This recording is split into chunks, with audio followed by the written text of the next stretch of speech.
All right, so we're starting to get some light into here. We've got our curtains set up, and now we have to move into a little bit more with the outside light and making it work properly on the inside.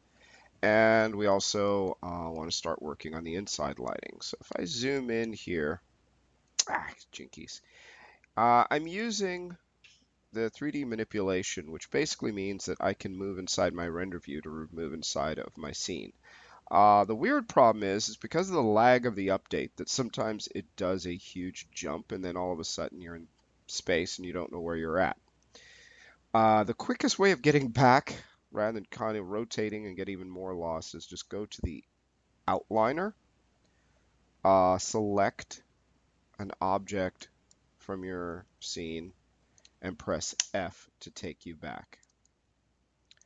And once you do that, you can see, there we go. It helps out.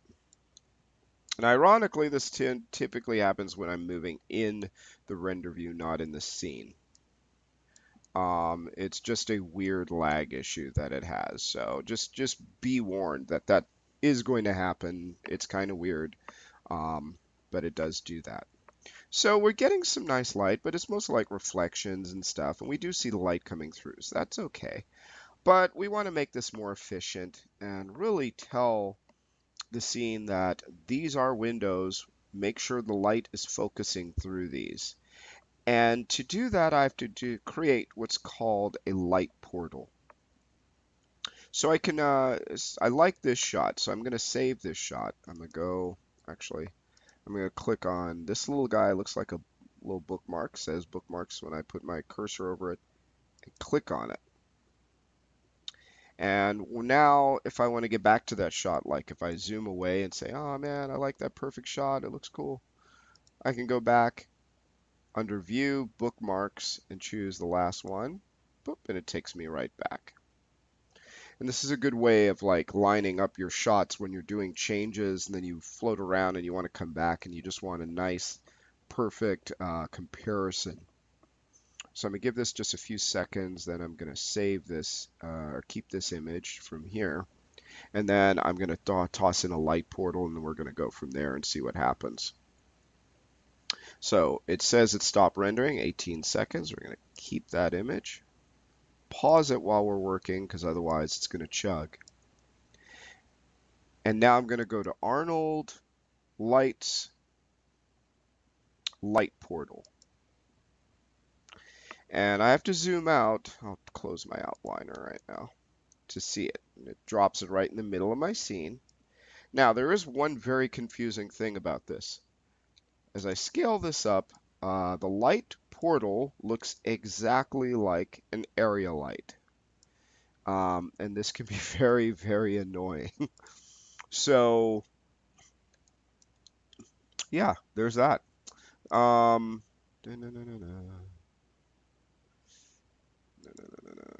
Okay. Yeah, and it doesn't like showing the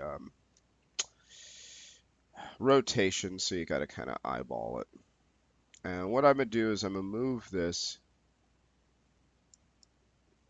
so that it is essentially positioned right on the other side of the glass.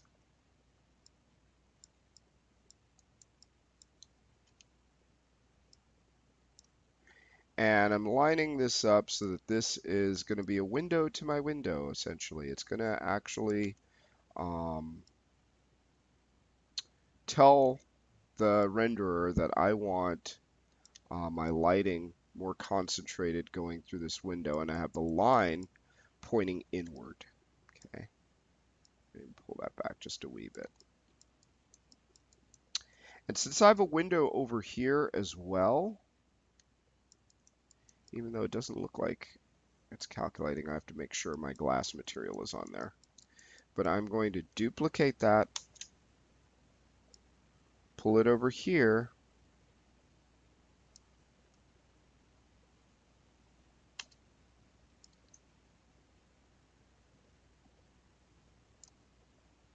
and just set you to 90 degrees.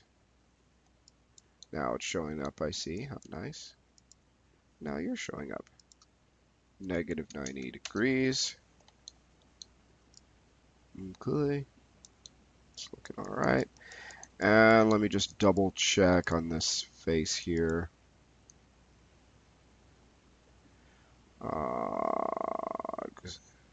Assign existing material glass mat. Make sure. There we go.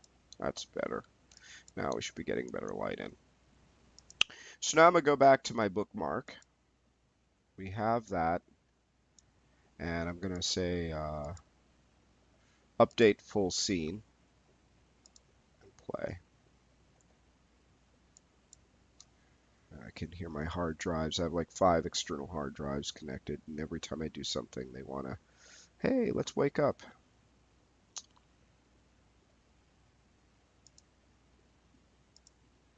There we go.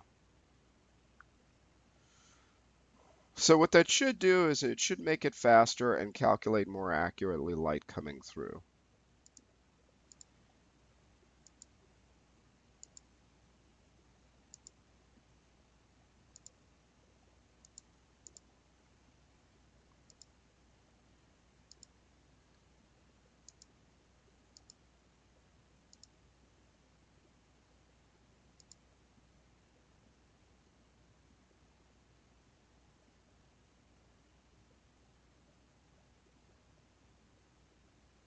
I'll let that calculate.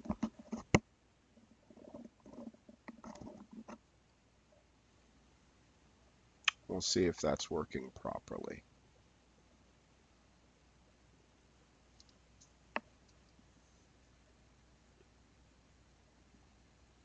All right, so now we can see that the light portal is brightening it up a little bit more, and it's giving us a little bit more control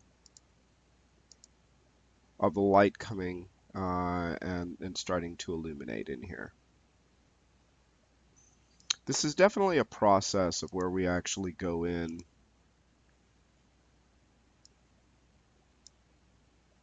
and we adjust things.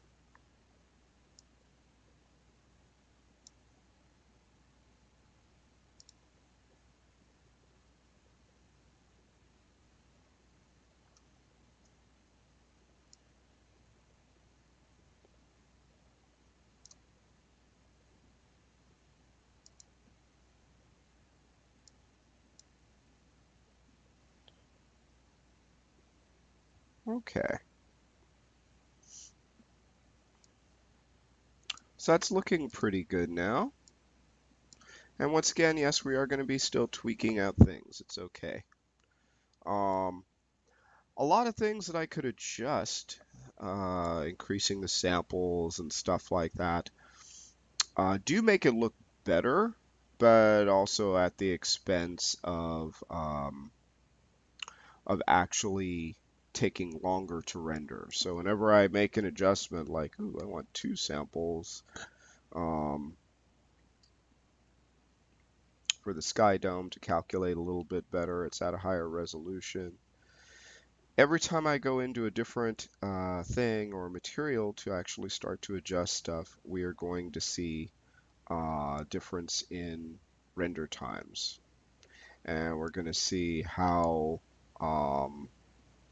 those changes affect. So this is why we're going at a very slow, like low resolution to actually see these changes and make adjustments to it, because otherwise, yes, it would take us a fair amount of time to actually see whatever it is we're changing affect the scene.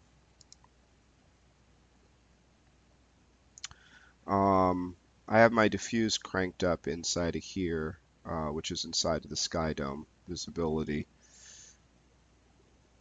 just so you could see what the difference is. If I increase my, I'm not going to leave it there, but if I change my exposure on the sky dome to 5,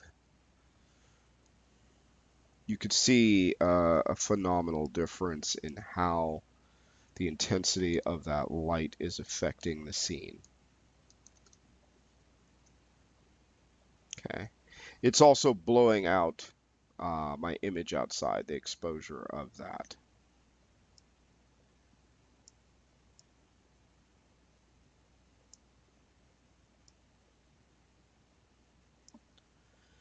But that's just so you could actually see, not that I would keep it there, but just so you can actually see what that effect would have. Just like if I go into my diffuse,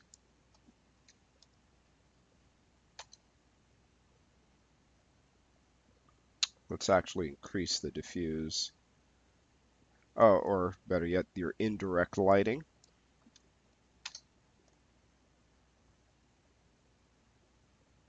And the render time is still actually calculating better, but I'm just doing a little bit of fine tuning. Once again, this is stuff that you do once you actually have um, the basic light setup, because it's going to start taking longer. The subsurface scattering is the noise that you would see on the actual curtains. So as I increase that, you're noticing that they're actually coming in a lot more intense. They're actually being stronger.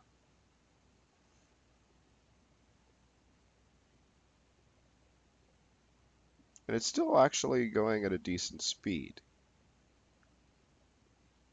just so you can actually see a big difference. Let's say diffuse 20. I know this is going to be interesting. It's going pretty quick, but you notice it's actually boosting up the diffuse properties. But it's not blowing out the image that's on the sky in the background. So going inside of here is a nice way of tweaking out the lighting from my main scene without cranking everything up in here.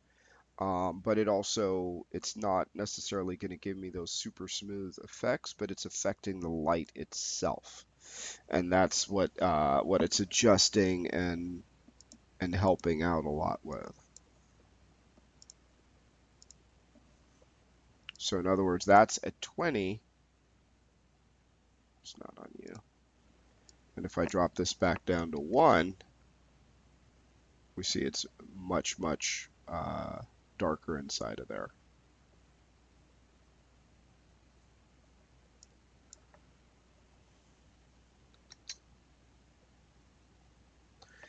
What you want to be careful of is making things too flat.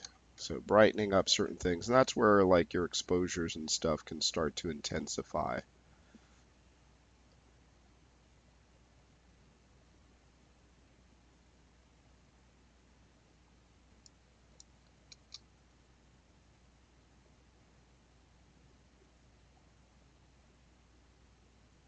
Now let's say we drop this back down, say about a 2, and now the next feat is we're going to start to um, actually set up some interior lighting. So we've gone over just a few of the settings in here to start to sweeten things out. Ultimately, remember, it's the render settings, ones that are going to fix a lot of this noise that's in here. Your diffuse and your specular will start to clear those up, but they will be a little costly. And part of it is just the fact that it's low resolution and we just don't have a lot of light sources. So we're going to add some in this next video.